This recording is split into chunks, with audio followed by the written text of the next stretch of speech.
Friends, welcome to our channel. మనము ఒక good food లోపల ఒకటి చెప్పుకుంటామా ఫ్రెండ్స్? ఏంటది? తినరా మై మరచి, తినరా మై మరచి, అమృతమయం యూషం, అమృతమయం యూషం, తినరా మై మరచి, తినరా మై మరచి, అమృతమయం యూషం. యూషాది వ్యంజనోపేతం భోజ్యం పత్యతరం భవేత్. కశ్యప సహిత. జావా అంటే జబ్బు పడ్డవాళ్ళు లేదా కూటికి లేని వాళ్ళు తాగేదని కొందరు అభిప్రాయపడతారు ఫ్రెండ్స్. కానీ యూరోపియన్లు ఇడ్లీ, అట్టు, పూరి, బజ్జి, పునుగులు కూడా ఉదయాన సూపు, గోయల్, పారీస్ లాంటి ద్రవాహారాలు తీసుకుంటారు. వీటిని తెలుగులో మనం ఏమంటాం? అంబలి, జావా అని. సంస్కృతంలో ఏమంటాం? పీయూషము అని పిలుస్తాం. నిజానికి యూషము పీయూషమే, అంటే అమృతము అని.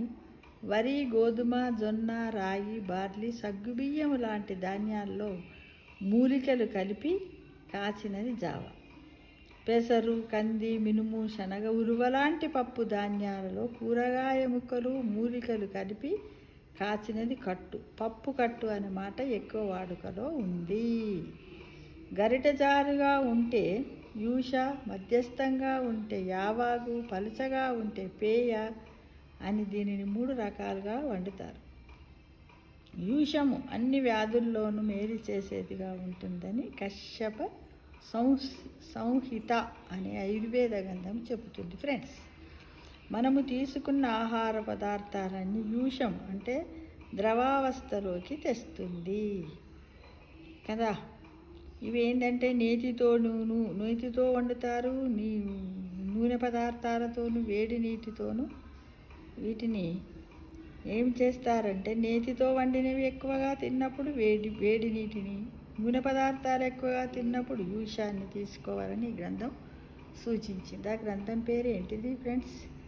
కశ్యప సంహిత. ఇది ఏ గ్రంథము? ఆయుర్వేదిక గ్రంథం చెప్పింది. అయితే దీంట్లో యూషము అంటే ఇప్పుడు అర్థమైంది కదా ఫ్రెండ్స్. దీంట్లో రకాలు. శాలీధాన్య యూషం. నలుడు పాకదర్పణంలో రాజుగారికి ఇచ్చే యూషం ఎలా వండాలో పేర్కొన్నాడు. దీన్ని శాలీధాన్యం అంటే కసరవడ్లు అనే నాణ్యమైన ధాన్యముతో చేస్తారు. ఈ బియ్యాన్ని నీళ్ళలో 2-3 సార్లు కడిగి కొద్దిసేపు నానిచ్చి మెత్తని పిండిగా రుబ్బాలి. ఆ పిండిలో కొద్దిగా గంజి కలిపి ఈ మొత్తానికి 5 రెట్లు నీళ్లు పోసి ఉడికించాలి. ఉడుకుతూ ఉండగా మిరియాల పొడి లాంటి సుగంధ ద్రవ్యాలు కలిపి గరిటెజారుగా వచ్చేలా జావకాయ. చల్లారిన తర్వాత ఈ మొత్తానికి సరిపడ పెరుగు కలిపి చిలికితే చక్కని మజ్జిగ అవుతుంది. తెల్లటి వస్త్రంలో ఈ మజ్జిగను వడగట్టాలి. ఇందులో మొగలి రేకులు, దబ్బాకు, నిమ్మాకు, దానిమ్మ పూలు, వీటిలో దొరికిన వాటిని చిన్న చిన్న ముక్కలుగా చేసి కలిపితే పరిమళభరితంగా ఉంటుంది. మామిడి పండు రసం, వామ, కమలకాయ పూలు, పాలతో కూడా దీన్ని చేసుకోవచ్చు ఫ్రెండ్స్. ఇది ఒక రకమైనట్టు. ఇక రెండోది ఏంటిదంటే ఓట్ మీల్. అంటే యూరోపియన్లు ఓట్స్తో చేసిన యూషాన్ని ఓట్ మీల్ అంటారు. వేడి పాలలో కొంచెం ఓట్స్ కలిపితే అటుకుల్లా ముద్దగా అయిపోతాయి.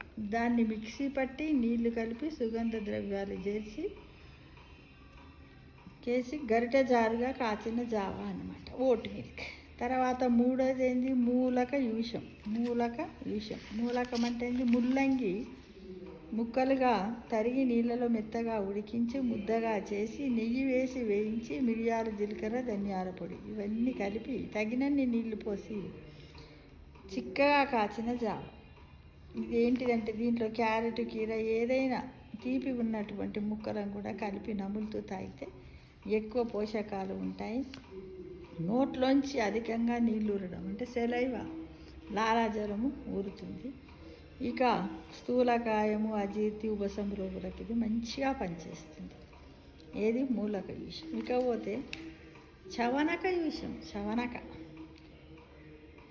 అంటే మొక్కలు కట్టిన అంటే శనగలను మనము మొలకలు చేస్తాం కదా, దాన్ని ముద్దగా చేసి నేతిలో వేయించి మిరియాలు, ధనియాలు, జీలకర్ర పొడి తగినంత కలిపి జావా కాచుకుంటే అది చాలా బాగుంటుంది. వేడి వల్ల కలిగే లక్షణాలు దీనివల్ల తగ్గిపోతాయి ఫ్రెండ్స్.